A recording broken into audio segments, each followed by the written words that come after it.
Bonjour et bienvenue pour cette vidéo consacrée à la journaliste française Élise Lucet, connue pour son magazine télévisé Cache Investigation sur la chaîne française France 2.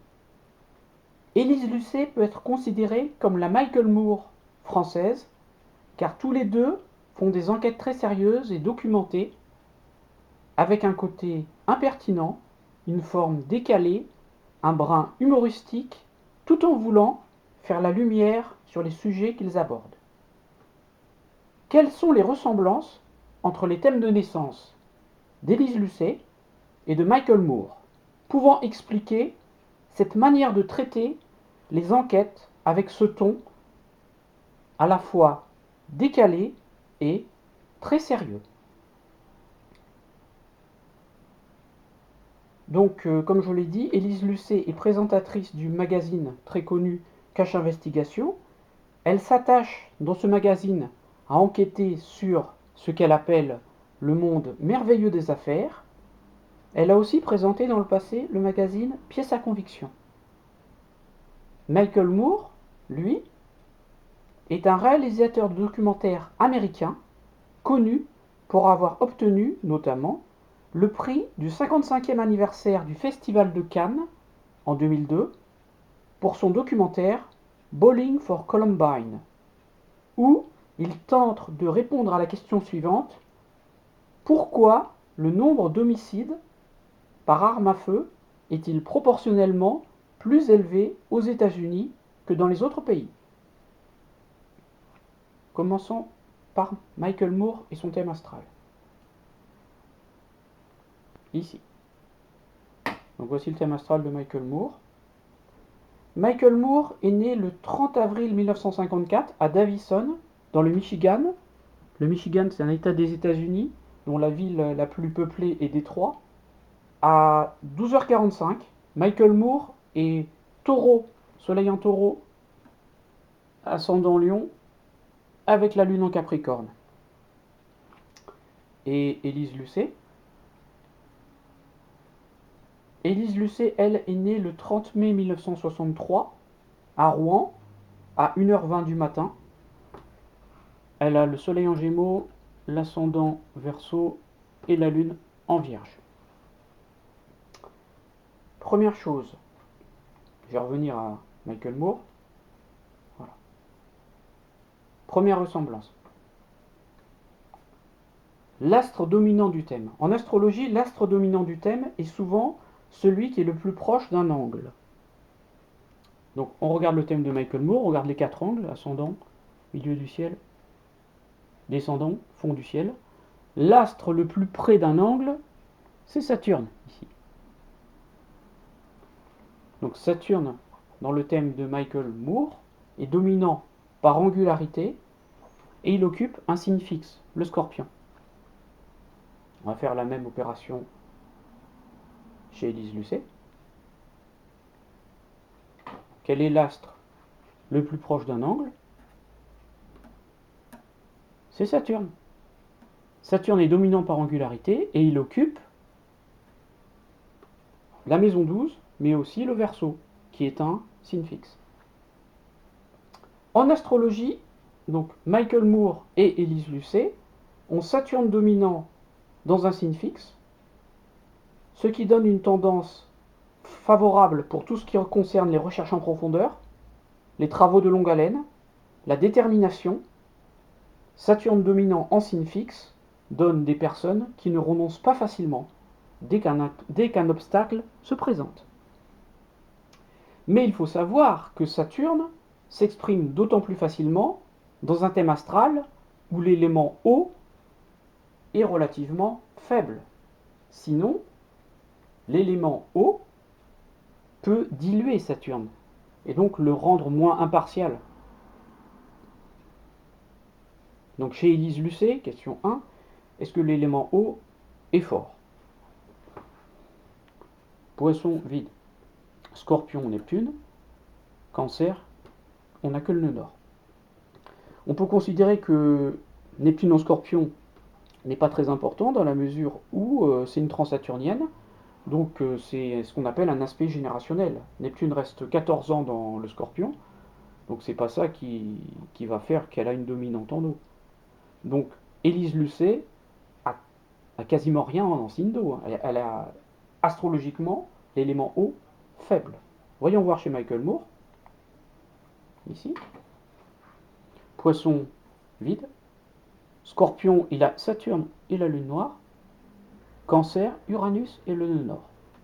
Bon, Uranus, ça ne compte pas, car Uranus est une transsaturnienne. Uranus reste 7 ans par signe, donc Uranus en eau ne fait pas qu'on a une dominante eau, il faut quand même beaucoup d'autres astres. C'est vrai que contrairement à Élise Lucet, Michael Moore a Saturne en signe d'eau, mais c'est tout. Donc, Michael Moore a très peu d'eau dans son thème, comme Élise Lucet. Ce qui signifie qu'il ne se laisse pas déborder par le côté émotionnel pour son travail. Deuxième chose, l'élément dominant. L'élément dominant est souvent celui où il y a le plus d'astres. Et dans le thème de Michael Moore et d'Élise Lucet, c'est la Terre. Regardez, l'élément Terre. Le signe de la Vierge, vide. Capricorne, Lune et Mars. Taureau, signe de Terre, Soleil et Vénus. On a donc 4 astres en signe de Terre, plus le nœud nord. L'élément Terre, chez Michael Moore, est dominant. Chez Élise Lucet, l'élément Terre, Capricorne, le sud, Taureau, Vénus, Mercure, Uranus, Lune, Pluton. Chez Élise Lucet, l'élémentaire est dominant. L'élémentaire dominant donne un côté réalisateur. D'autre part, on s'aperçoit que Élise Lucet, elle a Vénus en taureau, la Lune en vierge. Michael Moore, il a Vénus en taureau et la Lune en capricorne. Donc ils ont tous les deux les astres affectifs en signe de terre, ce qui montre bien que l'émotivité est contrôlée. Donc la terre dominante, un côté réalisateur, et les astres affectifs en signe de terre, l'émotivité est contrôlée. Maintenant, pourquoi Élise Lucet et Michael Moore sont-ils amenés à être connus pour leurs écrits et leurs documentaires? En astrologie, l'astre lié aux écrits, aux documentaires, à la communication est Mercure. Donc on va essayer de regarder leur Mercure. Et la destinée, donc ça ce sont des notions d'astrologie ancienne, hein. La destinée en astrologie ancienne, c'est Tyché. Alors sur mes thèmes, je marque Tyché, TYC, c'est l'abréviation de Tyché, qui signifie la destinée en grec. DAI par exemple, c'est Daimon, ça c'est la part de fortune nocturne. Donc Daimon c'est la part de fortune nocturne, et Tyché c'est la part de fortune diurne. Donc Tyché signifie la destinée. Et la confusion en astrologie moderne, c'est que Tyché grec a été traduite par Fortuna en latin, donc qui a donné la part de fortune. Et le problème, c'est que fortune en français, c'est lié à l'argent. Alors qu'à l'origine, Tyché, la part de fortune diurne, Tyché grec, c'est davantage un indicateur de destinée. Donc, Tyché, la part de fortune diurne, est conjointe étroitement à Mercure, ce qui signifie que Michael Moore a une destinée qui le pousse à utiliser Mercure. Et on regarde chez Élise Lucet. Chez Élise Lucet, Tyché est étroitement conjointe à Mercure. Une part astrologique, Tyché ici, est surtout valorisée quand elle est en conjonction ou en aspect étroit à un astre. C'est le cas ici. Deuxième question, pourquoi Élise Lucet et Michael Moore veulent-ils lever les secrets de notre société?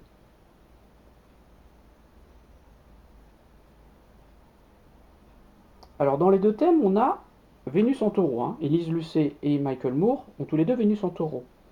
J'ai cherché dans les deux thèmes s'il y avait une maîtrise commune par Almuten. J'en ai trouvé une seule. C'est la maison 8. Donc dans les deux thèmes, on a Vénus Almuten 2,8, aussi bien chez Élise Lucet que chez Michael Moore. Ce qui signifie que il y a un lien entre la maison 8 et Vénus, Donc la maison 8 est celle des pouvoirs secrets, des pouvoirs occultes et des dimensions cachées de la vie.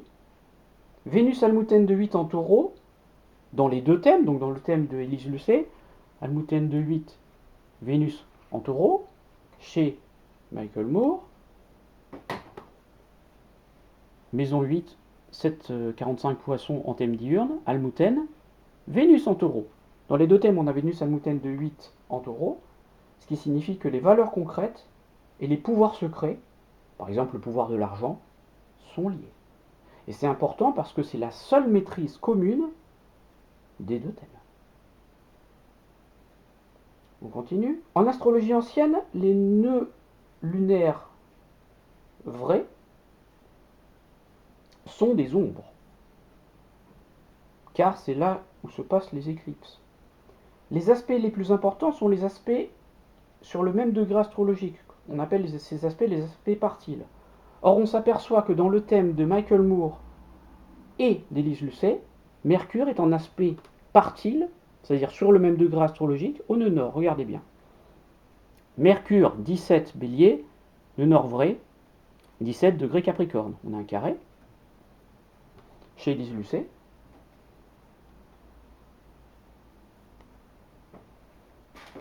Chez Élise Lucet, Mercure 21 Taureau, nœud nord 21 Cancer.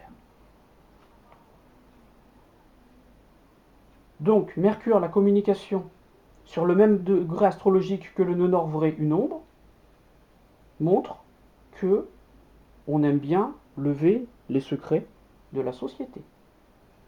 Bilan, dans les deux thèmes astro, donc d'Élise Lucet et de Michael Moore, on a Saturne dominant par angularité en signe fixe, qui favorise les travaux de longue haleine, une faiblesse de l'élément eau et des astres affectifs en signe de terre, l'émotivité ne freine pas la détermination, on ne se laisse pas déborder par le sentimental, une dominante de l'élément terre qui favorise le côté réalisateur, Vénus en taureau Almutène de 8, les valeurs concrètes et stables sont en lien avec les pouvoirs cachés et secrets, Mercure conjoint à moins de 1 degré de ticket, la destinée, en aspect partile du nœud nord vrai, donc la destinée, ticket, marquée par Mercure, la communication, les écrits, où on cherche à lever les secrets de la société.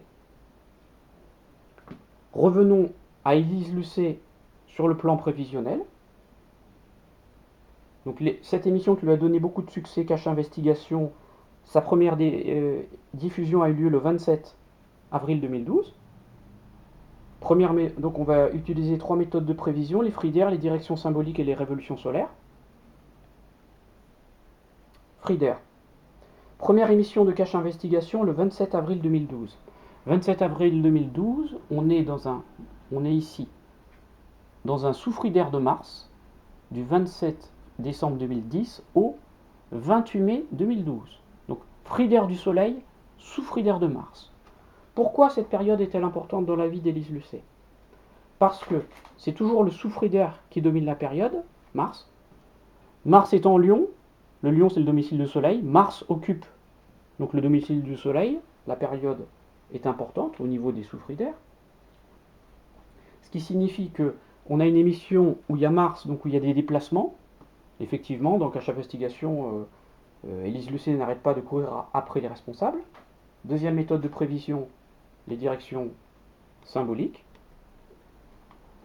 Les directions symboliques, il s'agit de faire progresser de 1 degré par an chaque facteur du thème astral. Cache Investigation a été diffusé donc en fin avril 2012. Les directions symboliques ne marchent pas au jour près. On s'aperçoit que le 9 juin 2012, on a Saturne en conjonction à Jupiter. Pourquoi est-ce important? On va reprendre son thème. C'est important parce qu'on l'a vu, Saturne est la planète la plus forte du thème. Et Jupiter est le significateur de la carrière, car Jupiter est Almutène de la maison 10. Troisième méthode de prévision, la révolution solaire, calculée comme en astrologie ancienne sur le lieu de naissance. On regarde principalement les significateurs de la carrière. Le significateur de la carrière du thème natal, puisqu'elle a le milieu du ciel en Sagittaire, est Jupiter. Or, ce Jupiter, qui signifie que la carrière est activée par la direction symbolique de Saturne, et dans la révolution solaire, par le descendant de la révolution solaire qui est collé, ici. Les angles, c'est toujours fondamental en astrologie. Le significateur de la carrière, maintenant, de la révolution solaire, milieu du ciel en Cancer. Almouthène du milieu du ciel, la Lune. La Lune est en Taureau, donc exaltée, ce qui est un facteur très favorable pour la carrière. Autre chose, on voit un retour de Mercure à son degré astrologique, Mercure de RS à 21 qui retourne à son degré 21. Et comme on est en soufridaire de Mars, on regarde Mars, qui est en conjonction exacte, 13 degrés Taureau, à Vénus natale, 13 degrés Taureau. Almouthène de 8, donc lever les secrets de la société. Et dernière chose, dans la révolution solaire, la planète la plus forte du thème natal est Saturne, elle se trouve en maison 12, en dignité puisqu'en Verseau elle est en domicile. Dans la révolution solaire, où se trouve Saturne, Saturne est ici, en maison 12, en dignité puisqu'elle est en Balance, exaltée. Donc on a un retour de Saturne en maison 12, exaltée. Saturne, évidemment en 12, pousse aux travaux de longue haleine, etc. Deuxième événement pour changer de sujet, la naissance de son premier enfant.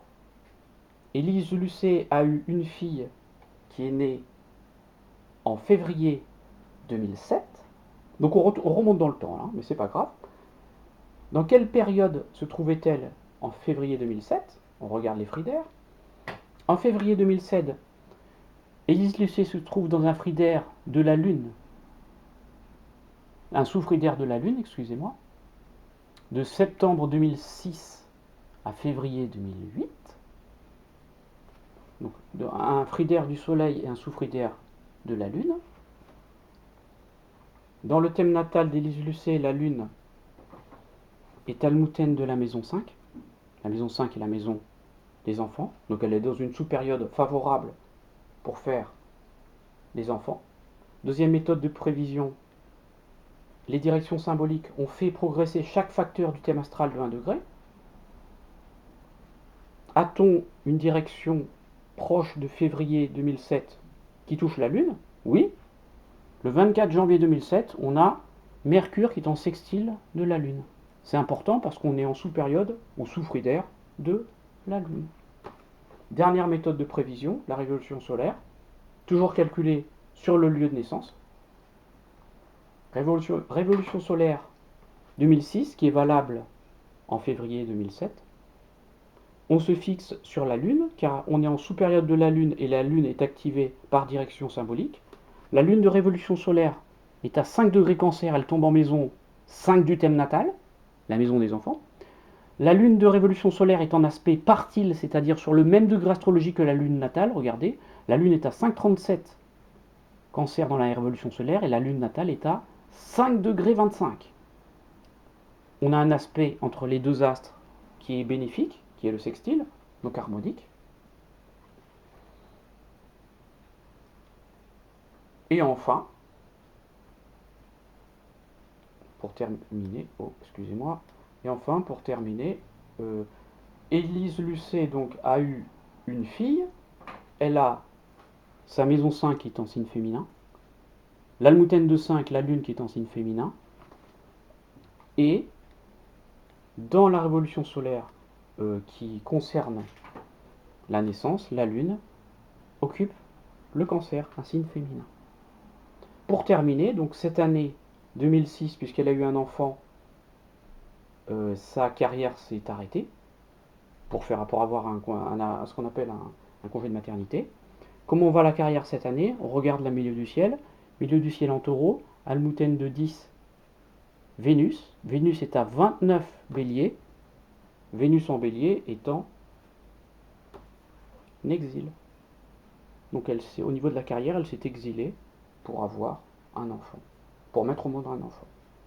Dernière chose, le thème natal d'Élise Lucet prédispose-t-il à avoir peu d'enfants? Plutôt, on va dire, car la maison 5 est vide d'astres, et l'almouthène de 5, la lune, est en vierge, qui est un signe contrôlé. Souvent, avec ce type de configuration, on a peu d'enfants. Merci beaucoup de votre attention. N'hésitez pas à vous abonner à ma chaîne YouTube. À bientôt. Au revoir.